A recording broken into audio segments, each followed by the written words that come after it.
أعوذ بالله من الشيطان الرجيم. بسم الله الرحمن الرحيم. ووصينا الإنسان بوالديه حسنا وإن جاهداك لتشرك بي ما ليس لك به علم فلا تطعهما إلي مرجعكم فأنبئكم بما كنتم تعملون والذين آمنوا وعملوا الصالحات لندخلنهم في الصالحين. صدق اللہ العظیم.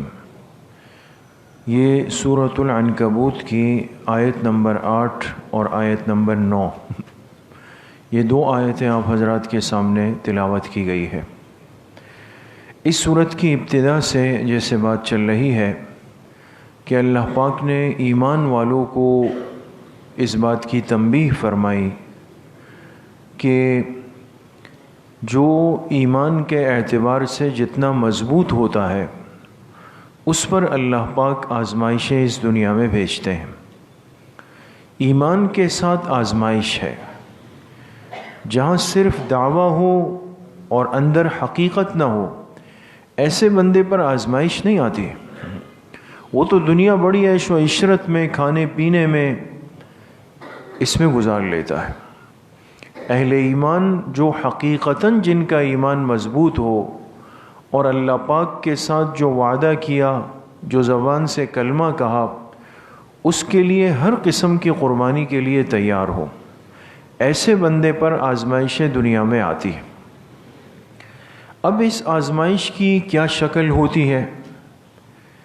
آج کی جو دو آیات ہیں اس میں اللہ پاک نے اس کی ایک صورت ذکر فرمائی، اور یہ بڑی سخت صورت ہے، اس لیے کہ اس دنیا میں میرے عزیزوں، دوستوں، بزرگوں، بعض رشتے ایسے ہیں جو انسان کے لیے بڑی نازک حیثیت رکھتے ہیں اور جذباتی حیثیت رکھتے ہیں، اور ایسے رشتوں کا اگر سامنا ہو جائے ایمان کے میدان میں، اب ایک طرف ایمان ہے، ایک طرف وہ رشتہ ہے، یہ اللہ پاک کی طرف سے بہت بڑی آزمائش ہوتی ہے. اس موقع پر یہ بندہ کتنی ہمت دکھاتا ہے، اپنے ایمان کو بچاتا ہے، اس رشتے کو قربان کر لیتا ہے، یہ اللہ پاک دیکھنا چاہتے ہیں. آج کی آیات میں اللہ پاک نے اسی کی ایک مثال ذکر کی. ان آیات کا ترجمہ ہے وَوَصَّيْنَا الْإِنسَانَ بِوَالِدَيْهِ حُسْنًا، اور ہم نے انسان کو تاکید کی ہے اپنے والدین کے ساتھ حسن سلوک کرنے کی. وَإِن جَاهَدَاكَ، لیکن اگر یہی والدین تمہیں مجبور کریں لِتُشْرِكَ بِي، کہ تم میرے ساتھ کسی کو شریک کر لو، شرک کر لو، ایمان چھوڑ دو، مَا لَيْسَ لَكَ بِهِ عِلْمٌ، اور ایسی چیز کو معبود بنا دو کہ جن کی معبودیت کا تمہیں کوئی علم بھی نہیں کہ بھئی اس کی کیا حیثیت ہے، فَلَا تُطِعْهُمَا، تو اس معاملے میں والدین کی اطاعت مت کرنا.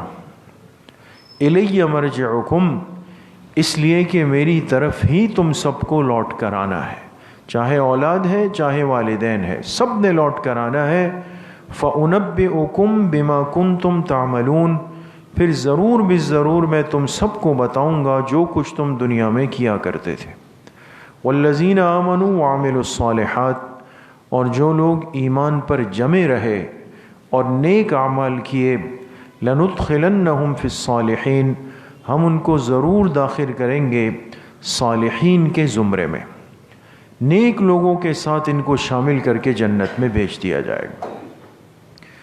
تو ان دو آیات میں اللہ پاک نے اس استقامت کو ذکر کیا ہے کہ جب ایمان کے مقابلے میں انسان کا سب سے قریبی رشتہ آ جائے، اور ہر انسان اس سے واقف ہے، مسلمان تو بہت بڑی بات ہے، انسان بھی اس کو جانتا ہے کہ ماں باپ کا، والدین کا کتنا بڑا حق ہوا کرتا ہے. اس لیے کہ آج اگر انسان دنیا میں موجود ہے اور ہم بول رہے ہیں، سن رہے ہیں، پڑھ رہے ہیں، لکھ رہے ہیں، کھا رہے ہیں، پی رہے ہیں، دنیا کی چیزوں سے، اللہ کے انعامات سے فائدہ اٹھا رہے ہیں، یہ سب اسی صورت میں ممکن ہوا جب کہ ہمارے والدین تھے. اگر والدین نہ ہوتے ہم بھی نہیں ہوتے. اس لیے انسان اپنے ظاہر کے وجود میں اپنے ماں باپ کا محتاج ہے. ماں باپ کا محتاج ہے. اللہ کا حکم ہوتا ہے اور ماں باپ ملتے ہیں اور اس پانی کے قطرے کو اللہ پاک حکم دے دیتے ہیں تو انسان وجود میں آ جاتا ہے. یہ وجود میں آتا ہے اور پھر کتنے تکلیفوں اور مشقتوں سے اس کے مراحل طے ہوتے ہیں. 9 مہینے تک اس کے بوجھ کو اس کی ماں برداشت کرتی ہے. اور وہ 9 مہینے کیسے ہوتے ہیں اس کا اندازہ مرد نہیں لگا سکتا. چاہے ہم کچھ بھی کہہ دیں، جتنی باتیں کر لیں، لکھ لیں، بیانات کر لیں، لیکن اس کی حقیقی کیفیت کیا ہے یہ ایک عورت جانتی. اس لیے مدت حمل کے اندر عورت کے منہ سے جو ایک ایک تکلیف کی آواز نکلتی ہے، اس پر اللہ اس کو جتنا اجر دیتے ہیں اس کو ہم سوچ بھی نہیں سکتے دوست. اتنی بڑی قربانی. پھر اس کے بعد جب یہ بچہ آتا ہے پھر اس کو دودھ پلانے کا 2 سال کا عرصہ ہے. یہ ماں کی گود میں جو ہے نا بادشاہ بن کے گھومتا ہے، نیچے پیر نہیں رکھتا.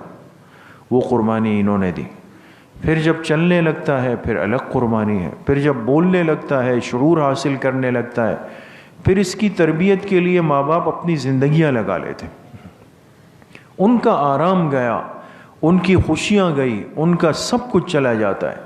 بس یہ میرا بچہ پڑھ لے، معاشرے کا ایک خوبصورت فرد بن جائے، اس پر محنت شروع ہو جاتی ہے. چلتے چلتے چلتے اس کی تعلیمی زندگی پوری ہو جاتی ہے. پھر اب کیا کریں بھئی، اب اس کے لیے بھی کوئی زندگی کا ساتھی ڈھونڈنا ہے تاکہ اس کا بھی گھر بس جائے. یہ فکر اس بچے اور بچی کی نہیں ہوتی دوستو. بہت کم لوگ اس دنیا میں ایسے ہوں گے کہ جنہوں نے کہا ہو، بہت کم ہوتے ہیں لیکن کم ایسے ہیں کہ جو کہے کہ جی میں نے تعلیم خود حاصل کی، میں نے خود اپنے لیے اسکول دیکھا، مدرسہ دیکھا. گنے چنے لوگ ہوتے ہیں اور کم لوگ ہیں جو کہے کہ جی میں نے اپنے لیے خود رشتہ ڈھونڈا. یہ ہماری ٹینشن ہی نہیں ہوتی. یہ سب کچھ کون کرتا ہے؟ ہمارے ماں باپ کرتے ہیں. اس کے لیے بہت ساری جگہوں پہ وہ جاتے ہیں، ہمیں تو اس کا اندازہ بھی نہیں ہے دوستوں. یہ تو ماں باپ کے دل کو پتہ ہوتا ہے. کہیں گئے انہوں نے کہا نہیں جی ہم تو آپ کا رشتہ قبول نہیں کرتے. ان ماں باپ کے دلوں پہ کیا گزری ہوگی. وہ سب مراحل طے ہوتے ہیں. پھر اس کی شادی ہو جاتی ہے، اس کا گھر بس جاتا ہے. جب یہ اپنے جسم کی طاقت کو دیکھتا ہے کہ بھئی اب تو بیوی آ گئی، یہ میری بھی شادی ہو گئی، تو اب جو ہے نا اس کے انداز بدلنے لگ جاتے. یہ زندگی شادی کے بعد کی جو ہوتی ہے یہ اصل مرحلہ ہے اس نوجوان بچے اور بچی کا. یہ اصل امتحان ہوتا ہے کہ اب یہ اعتدال اور بیلنس کیسے برقرار رکھتا ہے اپنی بیوی اور اپنے ماں باپ کے درمیان. خیر، تو اتنی قربانیوں سے گزر کر یہ اولاد بڑی ہوئی.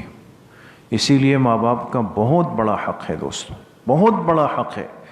اور اس سے بڑھ کر بات ہی ختم ہو جائے گی کہ قرآن کریم نے کئی مقامات پر اللہ پاک نے اپنی ذات کی عبادت کے ساتھ ماں باپ کی اطاعت کو جوڑ دیا. اپنا ذکر کیا، پھر ماں باپ کا ذکر کیا. اس لیے بڑی نعمت ہے. اس کی ناقدری سے اللہ ہم سب کو محفوظ فرمائے. لیکن اگر اتنا قریبی رشتہ اور اتنا عالی رشتہ اگر وہ رکاوٹ بن جائے، کس معاملے میں؟ ایمان کے معاملے میں. اگر ایمان کے معاملے میں وہ رکاوٹ بن گئے اور وہ اپنی اولاد کو، بیٹے کو، بیٹی کو مجبور کرے کہ بھئی تم نے اپنا پرانا دین چھوڑ دیا، راستہ چھوڑ دیا، تم مسلمان ہو گئے، کلمہ پڑھ لیا، تو اب یہ تمہیں چھوڑنا پڑے گا. آسان تو نہیں ہے. ایک طرف ماں باپ ہیں جن کا اتنے حق ہیں اور ایک طرف اللہ پاک کا دین ہے.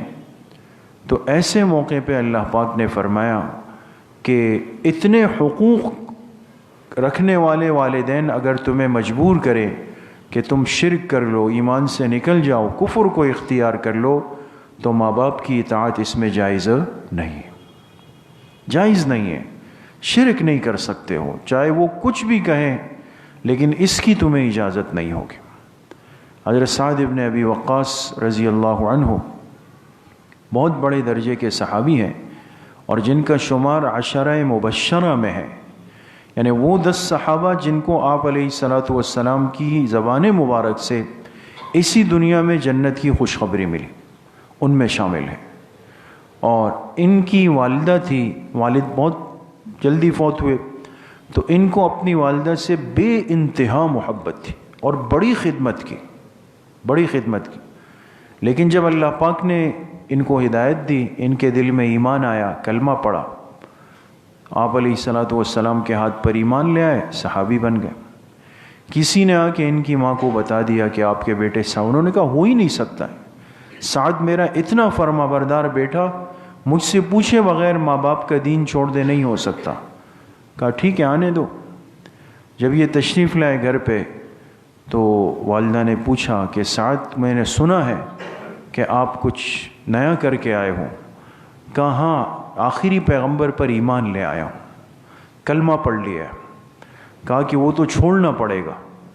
اب دیکھیں وہ آزمائش آ گئی نا، وہ تو چھوڑنا پڑے گا، وہ تو نہیں چھوڑ سکتا ہوں، اس لیے کہ اب قیامت تک نجات کا اور کوئی راستہ نہیں ہے، تو آپ سے بھی کہوں گا کہ آپ بھی میرے ساتھ چلیں اور کلمہ پڑھ لیں۔ تو ماں نے کہا نہیں، اب اس منہ کے اندر کوئی لقمہ نہیں جائے گا جب تک تم اس دین کو چھوڑ کر دوبارہ شرک پر نہیں آؤ۔ ایک دن گزرا، سعد ابن ابی وقاص رضی اللہ عنہ گئے اور جو قریبی رشتہ دار تھے ان کو لے کے آئے اور کہا کہ بھئی کچھ لقمے زبردستی ان کے منہ میں ڈال دیں تاکہ ان کی جان بچ جائے۔ تو کہتے ہیں سب نے زور لگائے لیکن کہا نہیں، بیٹا جب تک کفر پر نہیں آئے گا اپنے باپ دادا کے دین پر میں نہیں کھاؤں۔ 3 دن گزرے، 3 دن، اور ایسی حالت تھی کہ نڈال ختم آخری اس میں۔ تو اب ان کو لگا کہ شاید اب اتنے فرما بردار بیٹے کو اب تو مانے گا، تو کہا کہ سعد کیا اب کہنا ہے؟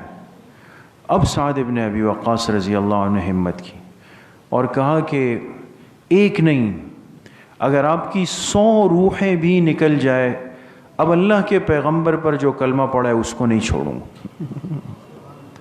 اتنا مضبوط ایمان۔ اب سمجھ گئی کہ واقعی اب بیٹا واپس آنے والا نہیں، تو بھوک ہڑتال تھی نا وہ ختم کر دی۔ لیکن سعد بن ابی وقاص رضی اللہ عنہ کا ایمان اور یہ جذبہ اللہ کو اتنا پسند آیا، مفسرین نے لکھا کہ یہ آیت ان کے بارے میں نازل ہوئی، ان کے بارے میں اتری۔ تو اس لیے میرے عزیزوں دوستوں بزرگوں یہ بات بالکل صاف کہ ایمان کے مقابلے کی چیز اس کائنات میں کوئی نہیں، ہر چیز پر ایمان غالب ہے۔ اس لیے ماں باپ کا حق اپنی جگہ پر ہے اور بہت ضروری ہے، لیکن اس حد تک جب وہ آ کر ہمارے دین سے ایمان سے نہیں ٹکرا جائے۔ ایک بات، دوسری بات فقہا نے یہ لکھی ہے، ایک مسئلہ بھی ہے اور اچھا ہے سب سمجھ جائیں کہ اعمال کے جو درجات ہیں، یعنی فرض ہے، واجب ہے، سنت ہے اور مستحب ہے یا نوافل ہے، ان میں سے فرائض، واجبات اور سنن مؤکدہ، فرائض، واجبات اور سنن مؤکدہ، ان 3 درجوں میں ماں باپ کی اطاعت کر کے ان سے نکلنا جائز نہیں۔ اگر کہے کہ بھئی فرض نماز چھوڑ دو، ماں باپ کہے تو چھوڑ سکتے ہیں؟ نہیں چھوڑ سکتے۔ اگر وہ کہے کہ جی قربانی چھوڑ دو، قربانی نہیں کرو گے، قربانی واجب ہے، چھوڑ سکتے ہیں؟ نہیں چھوڑ سکتے۔ اگر وہ کہے کہ جی جماعت سے نماز نہیں پڑھنی، اکیلے پڑھ لو لیکن جماعت سے نہیں پڑھو، جماعت سے نماز پڑھنا یاد رکھے سنت مؤکدہ ہے، اس کے حکم وجوب کا ہوتا ہے، تو نہیں چھوڑ سکتے۔ سمجھ گئے؟ ہاں سنن غیر مؤکدہ ہے، نوافل ہے، مستحبات ہے، ان میں فقہا نے لکھا کہ اگر ماں باپ کہے کہ بھئی یہ چھوڑ دو اور میرا یہ کام کر لو، تو ایسی صورت میں انسان اس مستحب کو، نفل کو چھوڑ کر ماں باپ کے حکم کو ترجیح دے دے۔ بات سمجھ گئے؟ تو ان ساری چیزوں کو، ان کیفیات کو سمجھنا بہت ضروری ہوتا ہے۔ بعض دفعہ ہم باتوں کو آپس میں خلط ملط کر لیتے ہیں تو یہ توازن ہے، اس ترتیب پر ماں باپ کی اطاعت کرنی ہے، اور جہاں حد سے تجاوز ہونے لگے گا تو ہم ایمان کی حفاظت کریں گے، اس صورت میں پھر کسی کی بات کو، کسی کی کیفیت کو نہیں دیکھا جائے۔ اللہ کریم مجھے بھی آپ سب کو صحیح عمل کی توفیق نصیب فرمائے۔ انشاءاللہ کل بعد نماز عشاء، چونکہ نئے مہینے کی پہلی اتوار ہے نا، تو کل بعد نماز عشاء انشاءاللہ ماہانہ اصلاحی بیان اور ذکر کی مراقبے کی مجلس ہوگی، تمام ساتھی اس میں اہتمام سے شرکت فرمائیں۔ الحمدللہ رب العالمین۔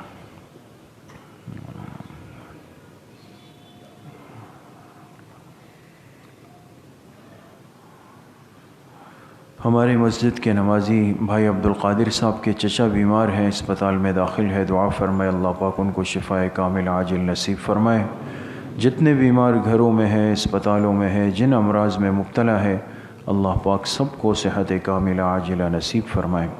وصلی اللہ وسلم علی نبینا محمد وآلہ واصحابہ اجمعین برحمتہ۔